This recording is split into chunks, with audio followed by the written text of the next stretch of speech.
ക്യാൻസറിനെതിരെ പൊരുതാനായി Calicut city service സഹകരണ ബാങ്കും MVR cancer സെന്ററും സംയുക്തമായി അവതരിപ്പിക്കുന്ന ക്യാൻസർ ചികിത്സാ സഹായ പദ്ധതിയാണ് മാസ് കെയർ. ഇടവേളയ്ക്ക് ശേഷം വാർത്തകൾ തുടരുന്നു. ജബലുൽ നൂർ വിദ്യാഭ്യാസ സെമിനാറും മുഖദ്ദിമ കോഴ്സിന്റെ ആരംഭവും ഞായറാഴ്ച നടക്കും.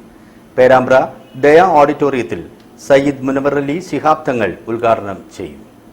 കേരളത്തിൽ നിരവധി വിദ്യാഭ്യാസ സ്ഥാപനങ്ങളൊക്കെ പ്രവർത്തിക്കുന്നുണ്ടെങ്കിലും പ്രത്യേകിച്ച് ഒരു സയൻസ് ഓറിയന്റഡ് ആയിട്ടുള്ള മേഖലയിലേക്ക് ഈ സമന്വയ വിദ്യാഭ്യാസ മേഖലയിൽ കാര്യമായിട്ടുള്ള ഒരു ശ്രമം അല്ലെങ്കിൽ ഒരു ശ്രദ്ധ ഉണ്ടായിട്ടില്ല എന്ന ഒരു പഠനത്തിൻ്റെ അടിസ്ഥാനത്തിലാണ് നമ്മൾ മുഖദ്ദിമ എന്ന പേരിൽ പ്രിഫേസ് എന്ന് ഇംഗ്ലീഷിൽ അർത്ഥം വരുന്ന മുഖദ്ദിമ എന്ന പേരിൽ ഒരു കോഴ്സ് ആവിഷ്കരിച്ച് നടപ്പിലാക്കുന്നത്.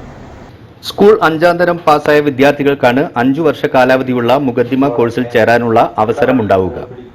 മതവിജ്ഞാനവും ഭൗതിക വിജ്ഞാനവും ഒരേ അളവിൽ വിദ്യാർത്ഥികൾ ലഭ്യമാകുന്ന രീതിയിലായിരിക്കും കോഴ്സിന്റെ ഘടന.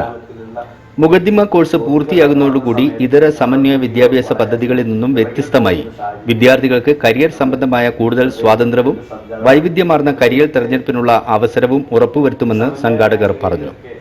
മതപരമായ പഠനം നടത്തുന്ന സ്ഥാപനങ്ങളിലൊക്കെ ആർട്സിന് പ്രാധാന്യം കൊടുത്തുകൊണ്ടുള്ള ഒരു സിലബസാണ് പൊതുവെ ക്രമീകരിച്ചിട്ടുള്ളത്.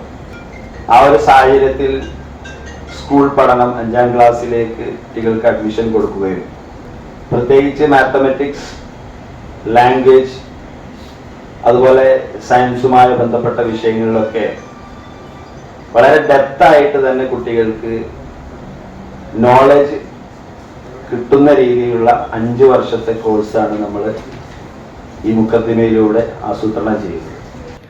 ആർട്സ്, സയൻസ്, കോമേഴ്സ് തുടങ്ങിയ മേഖലകളിൽ കരിയർ തിരഞ്ഞെടുക്കുന്ന തൽപരരായ വിദ്യാർത്ഥികൾക്ക് രാജ്യത്തെ മികച്ച സ്ഥാപനങ്ങളിൽ ബിരുദ പഠനത്തിനായി അഡ്മിഷൻ നേടിയെടുക്കുന്നതിനുള്ള ഗൈഡൻസും പരിശീലനവും കോഴ്സിന്റെ ഭാഗമായി നൽകപ്പെടും. അതോടൊപ്പം തന്നെ മതകീയ വിജ്ഞാനങ്ങളിൽ തൽപരരായ വിദ്യാർത്ഥികൾക്ക് പ്രത്യേക സ്കോളർഷിപ്പും ആഗോളതലത്തിൽ മുസ്ലിം വിഷയങ്ങളുമായി നയതന്ത്രപരമായി ഇടപെടാൻ ഉതകുന്ന രീതിയിൽ അവരെ പ്രാപ്തരാക്കുന്നതിന് വേണ്ടിയുള്ള ഉന്നത നിലവാരത്തിലുള്ള സൗകര്യങ്ങളും നൽകുന്നുവെന്നതാണ് കോഴ്സിന്റെ മറ്റു സവിശേഷതയെന്നും സംഘാടകർ പറഞ്ഞു. ന്യൂനപക്ഷ വിദ്യാർത്ഥികളുടെ പഠനവുമായി ബന്ധപ്പെട്ട ഒരു സിലബസ് ആണെങ്കിൽ കൂടി കേരളത്തിലെ ഒരു പൊതുവിഷയം എന്ന നിലക്ക് തന്നെയാണ് നമ്മൾ ഇതിനെ അഡ്രസ് ചെയ്യാൻ ശ്രമിച്ചിട്ടുള്ളത്. News bureau, Kozhikode. United security society